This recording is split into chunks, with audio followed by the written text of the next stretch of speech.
On ne peut pas trouver la solution avec ce qui a créé ce problème. Ça, vous en êtes tous bien conscients.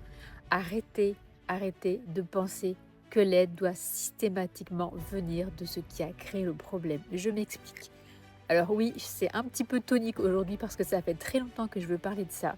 J'entends tellement de parents, de personnes qui me disent mais c'est horrible ce qui se passe dans le monde, ce qui se passe par rapport aux enfants.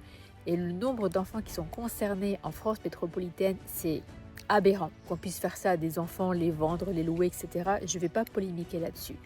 Par contre, il y a quelque chose que chaque personne peut faire et ne pas attendre que ce soit l'État qui mette des choses en place. Occupez-vous de vous. C'est très simple.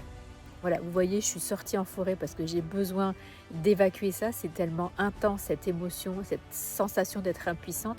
Mais chaque personne peut déjà, en s'occupant d'elle-même, atténuer ce sentiment d'impuissance. Passer à l'action, c'est vraiment primordial. Trouvez des occupations qui vous mettent dans un état de calme et vous serez plus vigilant sur ce qui se passe autour de vous. Vous pourrez accompagner vos enfants. On ne peut pas agir sur ces enfants directement. Évidemment, les vôtres, oui, vous en prenez soin. Mais tous ces enfants qui ont été... Voilà, je vais rien dire de plus, vous avez très bien compris.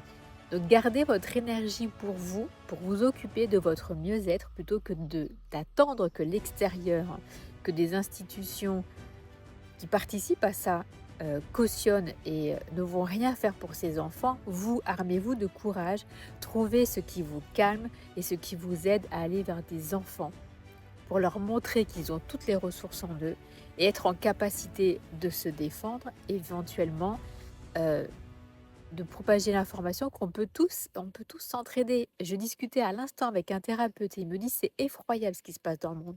Et nous, on est une petite goutte d'eau. Oui, effectivement, en tant qu'accompagnement, coach, formateur, thérapeute, on a une petite goutte d'eau à poser pour améliorer cette société. Ne pas attendre que la société, elle s'améliore.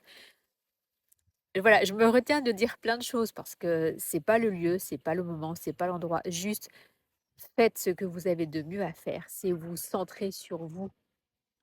Ne passez pas votre journée à regarder sur les réseaux sociaux tout ce qui est hyper négatif parce que ça vous draine vers le bas, ça vous enlève votre propre pouvoir et c'est par la peur qu'on a la main sur vous.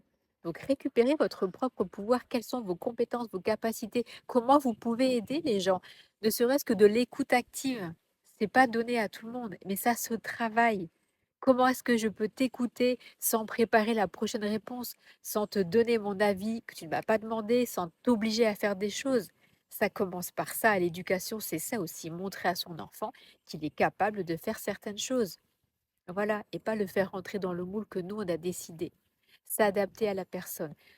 Si vous avez des questions par rapport à ce que vous êtes en capacité de faire pour, eh bien, que ce monde soit meilleur, et c'est pour nos enfants qu'on doit le faire, eh bien, envoyez-moi un DM, on en discute et ça part toujours de soi. Petit rappel, vos pensées, c'est tout ce qui est électrique. C'est un influx.